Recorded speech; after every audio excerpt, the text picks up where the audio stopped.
All right, let's jump right in. Today, we're macking out a really fascinating spiritual framework, one that tries to answer some of the biggest questions we all have, right? Why are we here? And where are we going? We're going to use Dr. Joshua David Stone's The Complete Ascension Manual as our guide to explore what's called the soul's epic journey. So, let's start with a big one. Just imagine for a second, what if your life, everything you're doing, feeling, and learning was just one single chapter in a massive cosmic story? Well, this framework says, yep, that's exactly what's happening. It's all about seeing your personal life as part of a much, much grander narrative. And the foundation for this whole idea, the absolute bedrock, comes from this powerful quote by the famous psychic Edgar Cayce. Mind is the builder. This is so key.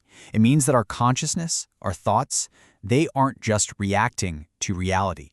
They are literally the tools we use to create it. Okay, so if our minds are the builders, then the first thing we need is a blueprint, right?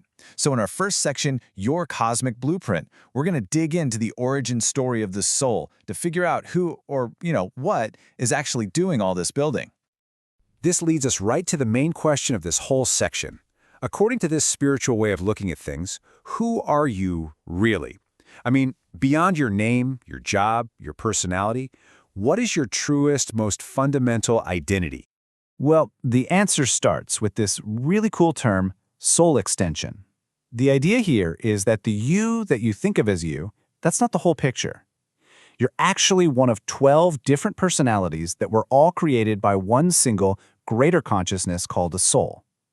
Think of your life on Earth as a mission, an adventure into the physical world that you're on behalf of your soul.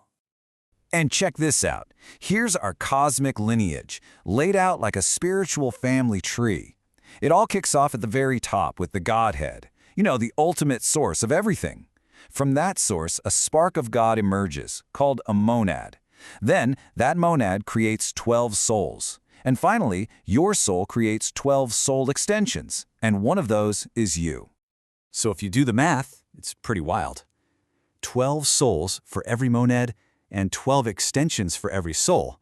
That means each one of us is part of an immediate spiritual family of 144.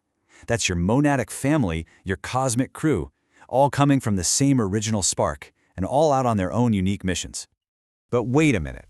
If we have this huge cosmic family, why do we usually feel so alone? Well, that's where the story takes a turn.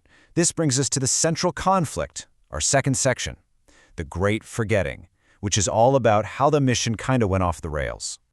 See, in these teachings, the whole fall of man idea isn't about sin or being bad. It was about forgetting.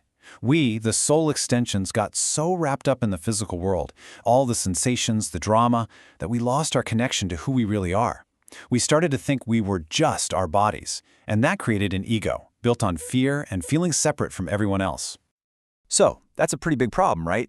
If we've completely forgotten who we are and where we came from, if we're basically lost in the fog, how on earth do we find our way back home? What's the map for the journey back? And the answer is what's called the path of initiation. This is our third section. And this isn't some random wandering path. It's a structured journey, a kind of spiritual evolution with clear stages and big milestones, all designed to lead us right back to our true divine nature. The path really begins in one of two places. Most people, it's said, are in the hall of ignorance, just living their lives completely identified with the physical world. But the moment a person starts asking those bigger questions, seeking something more, trying to understand their soul, they step into the hall of learning. So how do you keep moving forward? The big level-ups on this path are called initiations. Now, this isn't some formal ceremony. It's a huge internal expansion of your consciousness. It's a sign that you've truly mastered a level of your being, like your physical urges or your emotions or your mind, and that you've graduated into the Hall of Wisdom. And taking these initiations, it's not easy. It involves a massive internal struggle, a real face-off between two parts of yourself. On one side, you have the dweller on the threshold. That's basically all your baggage, your fears, your ego, your inner critic. And on the other side is the angel of the presence. That's your true higher self, the amazing light you're trying to become. This is where mind as the builder becomes a real battleground, because our minds often built the very fears we now have to face. All of this struggle, this whole journey, is leading somewhere incredible. And that brings us to the grand finale in Section 4, the goal of ascension. This is way more than just remembering who you are. This is about successfully completing the entire mission you came here to do. So what exactly is ascension? It's the ultimate achievement. It's graduation day for the soul. It's when your personality finally merges, not just with your soul, but all the way back up the ladder to your monad, your I am presence. And this whole process ends with the literal transformation of your physical body into a body of pure light. And get this, they're not talking about a metaphor here. This is described as a very real physical event. This quote from the Ascended Master Serapis Bey paints an amazing picture. The blood in the veins changes to liquid golden light.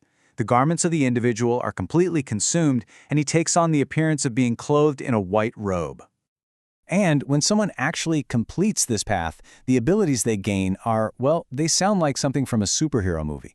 We're talking about physical immortality, being able to materialize and dematerialize whenever you want, living in a constant state of unconditional love, and becoming a world server dedicated to helping everyone else on their journey.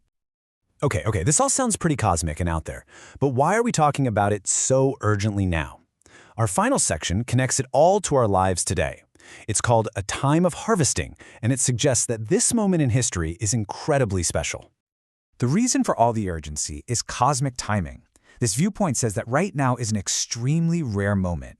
We are at the convergence, the meeting point of multiple massive cosmic cycles all ending at once. A 6,000-year cycle, a 12,000-year cycle, and even a 36,000-year cycle. It's like 3 cosmic clocks all hitting midnight at the same time, creating this 100-year window of opportunity for super-fast spiritual growth, a time for what's called mass ascension. And that brings it all back to a final question for you to think about. If this whole cosmic story is the map of the soul's journey, from its very beginning, through the great forgetting, and along this path back towards ascension, the real question is, where are you on the path?